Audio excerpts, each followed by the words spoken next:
គ្មានអូនបងមិនអាចរស់បានទេ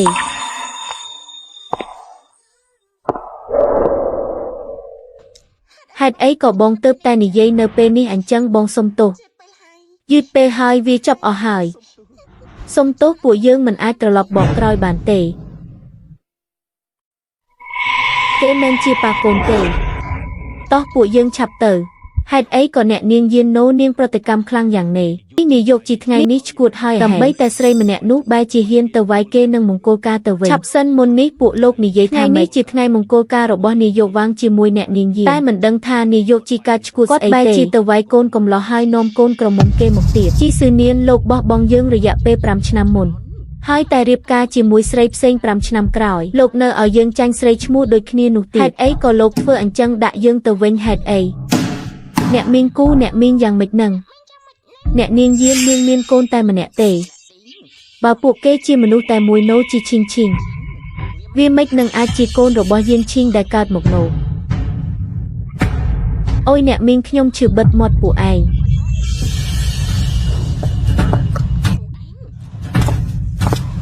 យកទៅធ្វើតេស្តណែទៅចាបានឈប់សិន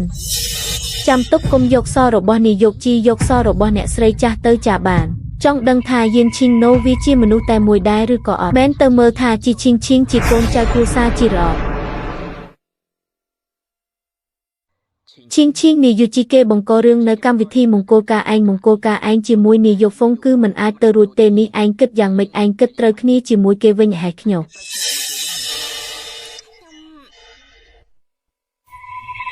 រឿងវាមកទល់ពេលនេះទៅហើយបើរៀបការជាមួយហ្វុងស៊ឺទៀតមិនធ្វើបាបចិត្តនាយកហ្វុងទេហេអញ្ចឹងឯងគិតចង់ត្រូវគ្នាជាមួយវាវិញហេក៏តែបែកហើយគឺបែកហើយទោះគ្មាននាយកហ្វុងស៊ឺខ្ញុំជាមួយជីស៊ឺនានក៏មិនអាចវិលដូចដើមវិញដែរអញ្ចឹងការដែលឯងទៅយំអប់គ្នានៅកន្លែងមង្គលការនោះឯងទៅបកស្រាយជាមួយគេយ៉ាងម៉េចទៅបងកុំបារម្ភអីនៅពេលនោះគេស្រវឹងអ្វីក៏មិនចាំដែរនៅពេលក្រោកឡើងអ្វីក៏មិនចាំនោះសៀវគេក៏មានអញ្ចឹងហើយត្រូវហើយបងប្រុសបងត្រៀមទឹកឃ្មុំឲ្យខ្ញុំមួយកែវមកគេក្រោកឡើងមកក៏ត្រូវការវាបងគិតថារវាងពួកឯងទាំងពីរគ្មានអារម្មណ៍អីទេនៅពេលនេះមើលទៅវាដូចជាមិនចឹងទេ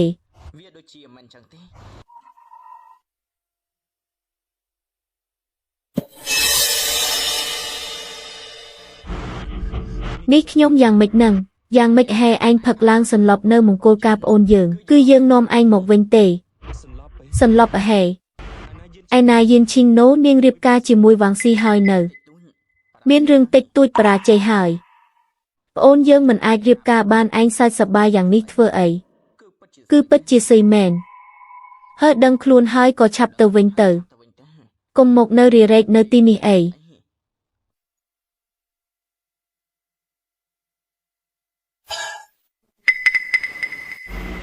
មិនត្រូវទេមិនបានជាគ្រួសារយានដឹងថាយើងផឹកស្រវឹងហើយទៅផឹកទឹកឃ្មុំនោះទៅវិញអ្នកនាងគូលទ្ធផលចេញមកហើយ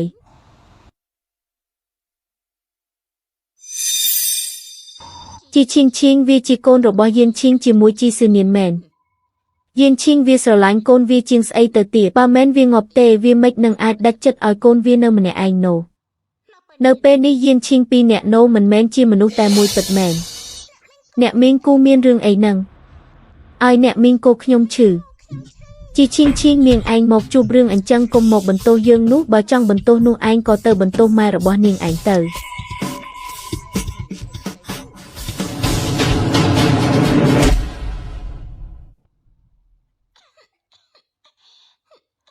ព្រះឲ្យម៉េចក៏អ្នកនាងចេញឈាមមកច្រើនអញ្ចឹងភ័យស្អីនេះជាមន្ទីរពេទ្យនាងអាចខ្លាចវាងាប់បាត់ហើយឆាប់ហៅពេទ្យមកចាបាន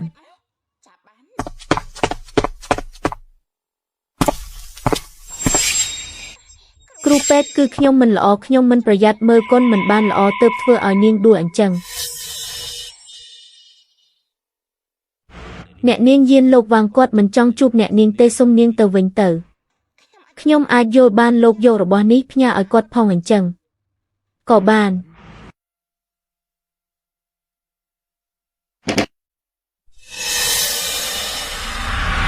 គេបាត់បង់ឈាមច្រើនណាស់គេត្រូវការបញ្ចូលឈាមជាបន្ទាន់ពួកអ្នកនាងមានឈាមអអីទេ ខ្ញុំចាំបានថានាយកជីគាត់មានឈាមអអីពេលនេះខ្ញុំនឹងខលទៅគាត់ភ្លាមមិនបានទេជាគ្រួសារតែមួយមិនអាចទេឈាមឲ្យគេបានទេពេលនេះខ្ញុំនឹងនាំគេទៅបន្ទប់ផ្ទះកាត់ភ្លាមមិនថាខ្ញុំជាមួយជីស៊ូនីនមានគំនុំអីទេក្មេងគេមិនដឹងអីទេលោកគ្រូពេទ្យខ្ញុំក៏មានឈាមអអីដែរហើយខ្ញុំមិនជាគ្រួសារនាងទេខ្ញុំអាចបរិច្ចាគឈាមឲ្យនាងបានមកតាមខ្ញុំមក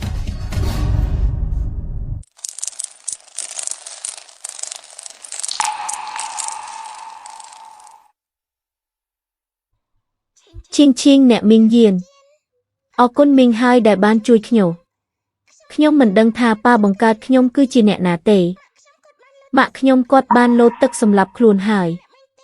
បើគ្មានអ្នកមីងទេខ្ញុំប្រកាសជាស្លាប់បាត់ហើយឈៀងចាំពេលឯងជាហើយនោះចាំមីងនាំឯងរកប៉ាបង្កើតឯងល្អទេល្អ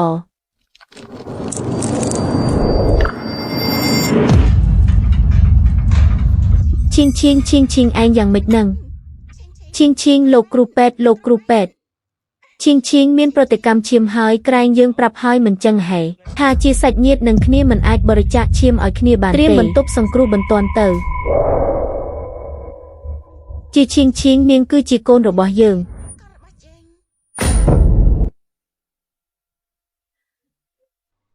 យានឈៀងតើកូនយ៉ាងម៉េចហើយ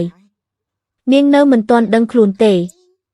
លោកប៉ាជាឈៀងនឹងជាកូនរបស់ខ្ញុំឈៀងនៅម្នាក់ឲ្យជាកូនរបស់ខ្ញុំនោះកូនកុំទាន់ភ័យអីប៉ាបានឲ្យគេតាក់ទងទៅខាងពេទ្យឈ្មោះកាលពី2ឆ្នាំនោះមកចិត្តបានដំណឹងហើយអីដែលសំខាន់ពេលនេះគឺឲ្យក្មេងរួចផុតពីគ្រោះថ្នាក់សិនមែនហើយប្អូនស្រីឯងឆាប់សម្រាកសិនទៅឯងបានសម្រាកពេញមួយថ្ងៃហើយទោះជាយ៉ាងណាឯងក៏ត្រូវញ៉ាំអីសិនទៅខ្ញុំមិនចង់បានអ្វីទេឲ្យតែឈៀងនឹងមិនអីនោះគឺសំខាន់ជាងគេបំផុតហើយគ្រូពេទ្យឈៀងនេះយ៉ាងម៉េចហើយក្មេងគេមិនអីទេគ្រូពេទ្យបាននិយាយហើយសាច់ញាតិមិនអាចផ្ទេរឈាមឲ្យគេបានទេវាជារឿងទូទៅបើទោះបីជាក្មេងត្រូវការឈាមយ៉ាងណាក៏មិនអាចឲ្យម៉ាក់បង្កើតបរិច្ចាគឈាមឲ្យក្មេងបានដែរ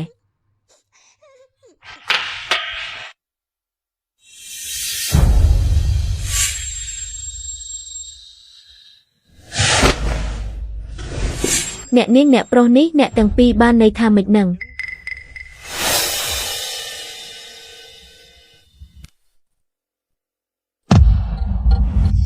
នេះគឺជាកន្លែងកូនយើងនៅពេលកើតហើយនៅឆ្នាំនោះនៅពេលនោះយានឈីបង្កើតបានកូនភ្លោះប្រុសស្រីមួយគូមិនបានជាពួកឯងយកលុយទៅឲ្យពេទ្យអស់ហើយនិយាយថាក្មេងនោះគេបានស្លាប់ហើយអញ្ចឹងខ្ញុំមិនដឹងថាលោកនិយាយអីទេកូនភ្លោះកាលពី2ឆ្នាំនោះពិតជារស់តែម្នាក់ពិតមែនហើយខ្ញុំអាចធ្វើជាសាក្សីបាន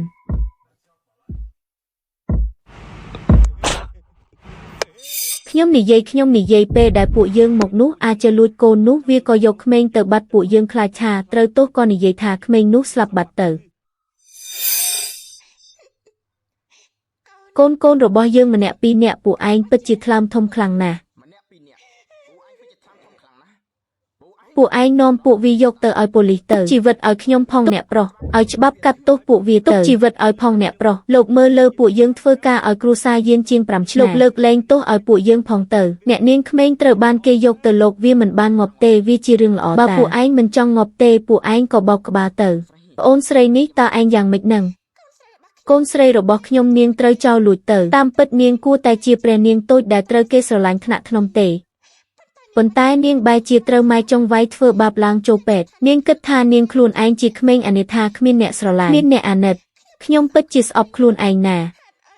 ហេតុអីក៏ខ្ញុំការពារនាងមិនបានល្អអញ្ចឹងហេតុអីទៅបានហើយឈប់យំទៅសំណាងហើយដែលដឹងតាន់ពេលនោះវាក៏មិនតាន់យឺតពេកដែរ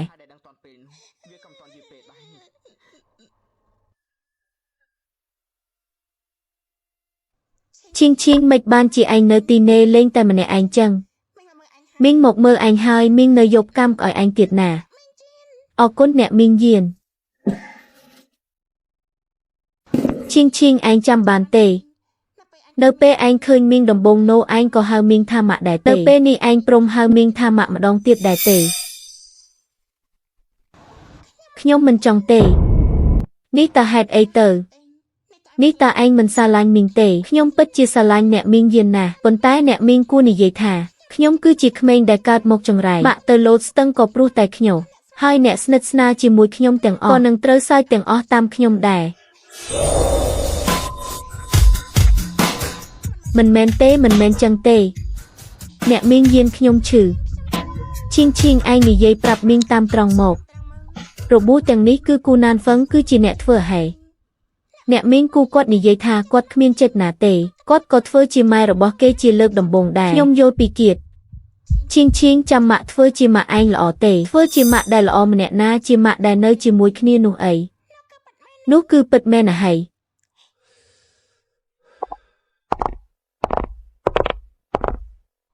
ឈីងឈីងនាងគេងហើយពួកយើងឆាប់ទៅទេសម្ដីឯងមុននេះបានន័យថាអ្វីទៅធ្វើជាម៉ាក់ពិតប្រាកដណូហើយឯងត្រូវគ្នាជាមួយវាវិញហែគឺដូចអ្វីដែលខ្ញុំនិយាយនោះហើយខ្ញុំទៅរៀបការជាមួយជីស៊ូនេសាថ្មីតើមើលថែជីឈីងឈីងឯងឈួតហើយមែនទេយ៉ាងម៉េចឯងគិតទៅលេងកិច្ចពីស្លាប់ហេះនេះឯងឈឺចាប់ម្ដងហើយមិនគ្រប់ឯងចង់ឈឺចាប់ម្ដងទៀតហេះលោកគឺជាកូនរបស់ខ្ញុំតែខ្ញុំមិននឹងអាចដាច់ចិត្តឲ្យគូណានវឹងមកវាយធ្វើបាបកូនខ្ញុំឲ្យចូលពេទ្យម្ដងហើយម្ដងទៀតណូខ្ញុំគិតហើយម៉ាក់ចង់ដូចតែគ្នាទេទោះជាមែនជាកូនណានហ្វឹងកើតជាមួយជីស៊ឿនក៏ឈីងឈីងនាងមិនបានក្តីស្រឡាញ់ពីម៉ាក់ដែរនៅមិនស្មានខ្ញុំកើតជាមួយជីស៊ឿននាងខ្លួនឯងផងកូនស្រីខ្ញុំនាងនៅរស់ទេនាងមិនបានស្លាប់ហើយរស់ឡើងវិញនោះបើទោះបីជាខ្ញុំត្រូវលះបង់សុភមង្គលខ្លួនឯងតើមានអ្វីអស្ចារ្យទេបើឯងចង់ឲ្យបងអាណិតឯងស្លាប់នោះឯងប្រាប់បងមកបងទៅលោតពីលើនោះកុំឲ្យឯងធ្វើឲ្យបងខឹងរាល់ថ្ងៃបែបនេះអូនមិននឹងអាចឲ្យបងខឹងស្លាប់នោះបងគឺជាបងប្រុសល្អជាងគេរបស់ប្អូននៅលើโลกនេះហើយកំណើត80ឆ្នាំរបស់អ្នកស្រីជីចិត្តមកដល់ហើយអូនចង់ឲ្យបងយកលិខិតអញ្ជើញឲ្យអូនមួយទៀតបានហើយបងមានប្អូនស្រីតែឯងម្នាក់ទេទោះបីជាឯងចង់បានផ្កាយនៅលើមាសក៏បងនឹងយកឲ្យឯងដែរតោះពួកយើងទៅអ្នកគ្រូពេទ្យឈីងយ៉ាងម៉េចទៅហើយមានគេបរិច្ចាគឈាមឲ្យពេលនេះលែងអីហើយស៊ូនៀនបងកុំបារម្ភអីឈីងនឹងមិនអីទេនេះនាងមើលក្មេងយ៉ាងម៉េចនឹងគូណានហ្វឹងនាងកុំភ្លេចអីដែលនាងបានស្បត់ជាមួយយើងឲ្យសោនាងនិយាយថានឹងមើលថែឈីងឲ្យបានល្អរហូតដល់នាងនឹងឲ្យឋានៈជាអ្នកស្រីគ្រួសារជីទៅនាងចុះពេលនេះនាងមើលថែគេអញ្ចឹងបានគេនិយាយថាធ្វើជាខ្ញុំមើលថាឈីងនៅក្បែរក្រែនាងពេញមួយយប់ទៅហើយនាងរត់ផ្ដេសផ្ដាស់ខ្លួនឯងខ្ញុំមានមធ្យោបាយអីទៅស៊ឺនាងយ៉ាងណាក៏មុននឹងក្រោយពួកយើងគង់តែខ្លាចជាអ្នកស្រីជីទេមិនចឹងពួកយើងរៀបការតែម្ដងទៅរឿងដែលបានសម្រេចរួចហើយមិនបានជាចង់បដូរអញ្ចឹងនោះមែនព្រោះតែទោះជាអ្នកនាងគ្រួសារយាននោះមិនមែនជាយានឈីងវាក៏ជាដំបៅដែរយើងមិនអាចចាំបានទៀតទេយើងត្រូវតែឆាប់ឡើងធ្វើជាអ្នកស្រីជាឲ្យបានស៊ឺនៀនមុននឹងក្រោយមានអ្វីខុសគ្នាយ៉ាងណាក៏មុននឹងក្រោយអូនគង់តែខ្លាចជាអ្នកស្រីជីដែរទេក្មេងដឹងខ្លួនហើយអហេស៊ីវនាងយានឈីងពួកយើងពិតជាមិនត្រូវធៀបគ្នាមែននាងឯងជាគ្រូចង្រៃមែនកូននាងឯងក៏មកបំផ្លាញរឿងល្អយើងដែរ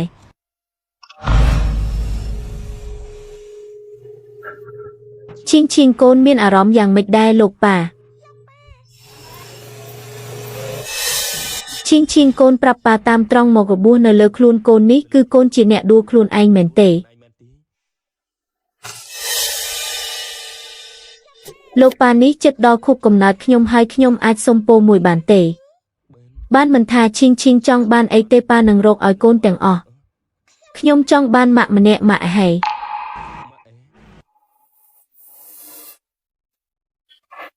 យ៉ាងម៉េចដែរសៀវនាងឈីងគេមិនអីទេហើយគូណានវឹងឲ្យតែរៀបការហើយនាងនឹងធ្វើជាម៉ាក់ល្អមែនទេនោះគឺប្រកាសណាស់ពួកយើងរៀបការទៅគឺពិតជាល្អណាស់ខ្ញុំបានយកលិខិត Ada Silver មកហើយពេលនេះពួកយើងទៅចូល Ada Silver តែម្ដងទៅមិនប្រញាប់ទេយប់នេះជាថ្ងៃកម្មវិធីគ្រួសារជីដល់ពេលនោះខ្ញុំនឹងប្រកាសថានាងជាអ្នកស្រីគ្រួសារជីហើយក៏ជាម៉ាក់របស់ជីឈីងគឺពិតជាល្អណាស់សៀវនាងអញ្ចឹងអូនគួរតែទៅផ្ទះដូរខោអាវមកឈុតទៀតដែរទេបងចាំអូនណាចាំពួកយើងជួបគ្នាណានប់ចិត្តមានម៉ាក់ហើយឈីងនាងប្រកាសជាពេញចិត្តហើយ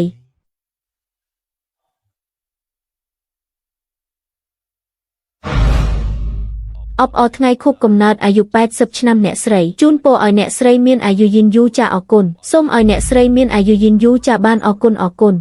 សូមឲ្យអ្នកស្រីមានអាយុយឺនយូរអីចាអរគុណច្រើនជីស៊ូនាងគេកតញូណាស់កាលពីឆ្នាំនោះគេទៅរៀបការជាមួយយានជីគឺព្រោះតែស្ដាប់តាមយាយកញ្ចាស់នេះនឹងហើយចាត់ការវាមុនគឺងាយជាងគេហើយ